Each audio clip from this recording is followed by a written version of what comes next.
खौसेथि बर' सुबुं आफादा जेरैबायदि मुभमेन्टनि खामानिफोर लादोंमोन हाबाफारिफोर लादोंमोन जों बेखौ लायाखै खिन्थु जोङो जोंनिफ्राय बुंगोन आसाम सरकारखौ जोङो दा बुंदों जिहेतु जोङो नोंथांमोननि सायाव बिसास लाखिनानै दङ गतिके जोंनि बिसासखौ बायनो दाहो आरो जोंखौ धैर्यनि परिखा नायबाय थानाङा जों आसाम सरकारखौ होनबाय थादों धैर्यनि परिखा जोंखौ लाबाय थानाङा जोङो फिसा फिसा हाबाफारि 500-600 गानि स्कुल प्रभिन्सियेलाइज खालामनांगौ आसाम सरकारा बेखौनो खालामा बिनि अनगायै नायदो फरेस्ट राइट एक्ट जिथु एक्टआ मावजाथारनांगौ भारत सरकारनि गुबुन गुबुन जायगायाव मावबाय बेखौ मानो मावा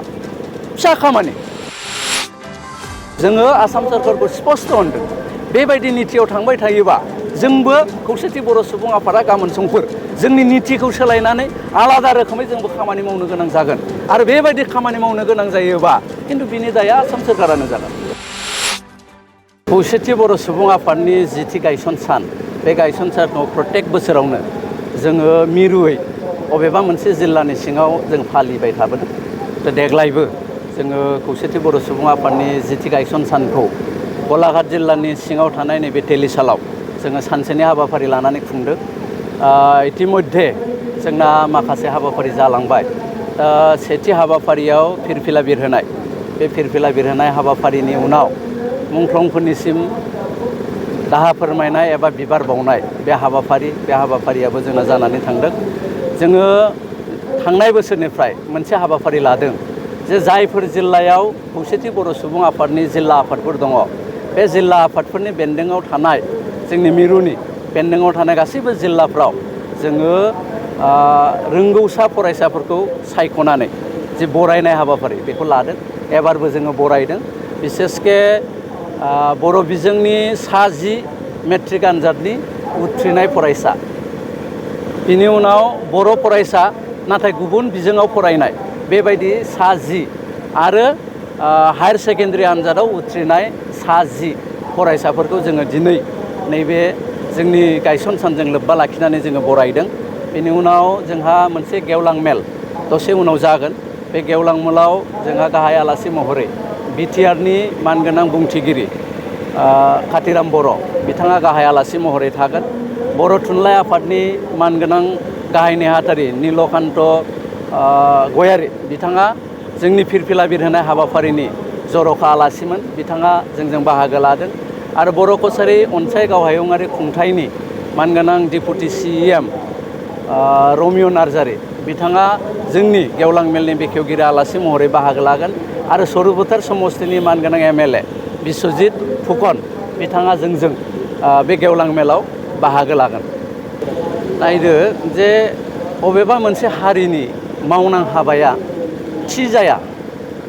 प्रब्लेमा गोदान गोदान सोमजियो आरो बे प्रब्लेमफोरखौ एबा बे समस्याफोरखौ सुस्रांनो थाखाय गोबां एजेन्डाफोर लानो गोनां जायो दिनैनिफ्राय 15 बोसोर सिगां बा 20 बोसोर सिगां बर'निया जिफोर जाथाया बर'नि मैखोम प्रब्लेममोन बेफोर हयथ' दिनै नंला दिनै आरो दस्रा प्रब्लेम क्रिएट जाबाय थ' ओंखायनो आङो बुंनो थाङो जे खौसेथि बर' सुबुं आफादाबो जि समाव जों दाजादोंमोन 2014 मायथाइयाव बे समनि जि थासारि आरो बे समनि बर'फोरनि मावनांगौ हाबानि जि डिमान्ड बे डिमान्डआ दिनै 10 बोसोरनि उनाव एसे सोलायफैदों खारन बर'नि मोनसे एकर्ड गेजेराव जानानै थांबाय 2020 मायथाइयाव बे एकर्डनि उनाव बर'नि जाथि गठननि आरो जाथि प्रक्रियानि मावनां हाबाफ्रा जुदा जुदा जादों थ' बे टटेल हाबाफारिफोरखौ सेबखांनानै मावनो थाखाय खौसेथि बर' सुबुं आफादा जोङो अरायसम रेडि बिसेसके आसाम सोरखारा जिखिनि खामानिखौ मावनानै होनांगौ बा भारत सोरखारा जिखिनि खामानिखौ मावनानै होनांगौ एकर्ड बायदियै बिथांमोना मावनानै होआखै जों बुंनांगोन जे माखासे हाबाफारिखौ मावबाय जेरै हमनानै ला बर'नि मोनसे काउन्सिल BKWSC बेखौ जोनोम होबाय खिन्थु जोनोम होनायानो जथेस्थ' नङा जोनोम होनायनि उनावबो माखासे हाबाफारिफोर थायो जेरै गामिखौ जोंना नटिफाइड होनानै समस्ति दानानै इलेक्सन प्रक्रियासिम लांनानै बेखौ गोजोर मोनसे सोरखार दानाय जि समावनाखि जोंहा मोनसे गोहो गोनां एबा इलेक्टेड बडि फैगोन बे समा एसे गोबाव दंबावो दा ओंखायनो जों जोंनिफ्राय आसाम सोरखारनि सायाव खुद्रिनायखौ जों देखायबाय थादों थ' जोनोमल' होदों जायाखै दिनै गोबाङा गोबां प्रश्न खालामदों जोंहा फान्ड गैया गोबाङा सानो रायजो राजाफ्रा जे BKWSCआ मोनसे आबुं सरकार आरो बिथांमोनहा मोनसे फान्ड दङ मिसिं अट'नमास काउन्सिल बायदि जोंहा खिन्थु रां बावजा गैया जोङो मा मोन्दों फाइनान्सियेल एड बे फाइनान्सियेल एडआ 13.5 crore खिन्थु जोङो एरियाखौ नाय मिसिं अट'नमास काउन्सिल होननानै बुङोबा मोनब्रै मोनबा जिल्ला खिन्थु जोंनि जि BKWSA 22टा जिल्ला थ' एरियाफ्रा गोबां थ' ओंखायनो जोंनिफ्राय होनबाय थादों आसाम सरकारखौ जे बेल' जों जाया बे फाइनान्सियेल एडजों जों थाबाय थानो हाया जोंनो मोनसे बाजेट नांगौ आरो बाजेट नांगौबा समस्ति गठना जाथारनांगोन भिलेज नटिफाइडआ जाथारनांगोन बिनि थाखाय जों खामानि मावबाय थादों सोलोंथाइनि बादै जोङो जिल्ला आफाद जोंनि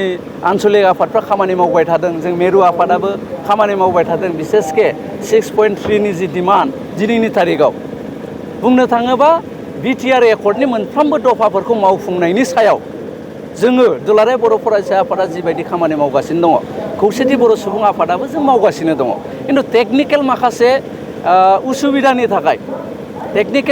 उसुबिदानि थाखाय जोङो दिनैसिमहालागै जोंनिफ्राय थांनाय समफ्राव खौसेथि बर' सुबुं आफादा जेरैबायदि मुभमेन्टनि खामानिफोर लादोंमोन हाबाफारिफोर लादोंमोन जों बेखौ लायाखै खिन्थु जोङो जोंनिफ्राय बुंगोन आसाम सरकारखौ जोङो दा बुंदों जिहेथु जोङो नोंथांमोननि सायाव बिसास लाखिनानै दङ गतिके जोंनि बिसासखौ बायनो दाहो आरो जोंखौ धैर्यनि परिखा नायबाय थानाङा जों आसाम सरकारखौ होनबाय थादों धैर्यनि परिखा जोंखौ लाबाय थानाङा जोङो फिसा फिसा हाबाफारि 500-600 खानि स्कुल प्रभिन्सियेलाइज खालामनांगौ आसाम सरकारा बेखौनो खालामा बिनि अनगायै नायदो फरेस्ट राइट एक्ट जिथु एक्टआ मावजाथारनांगौ भारत सरकारनि गुबुन गुबुन जायगायाव मावबाय बेखौ मानो मावा फिसा खामानि भिलेज नटिफाइड खालामना होनाया फिसा खामानि मानो मावा नैबेफोरखौ लानानै जोंनिफ्रायबो बोराबनाया दङ खुद्रिनाया दङ जोङो आसाम सरकारखौ स्पष्ट होनदों बेबायदि नितियाव थांबाय थायोबा जोंबो खौसेथि बर' सुबुं आफादा गाबोन समफोर जोंनि नितिखौ सोलायनानै आलादा रोखोमै जोंबो खामानि मावनो गोनां जागोन आरो बेबायदि खामानि मावनो गोनां जायोबा खिन्थु बिनि दाया आसाम सरकारानो जागोन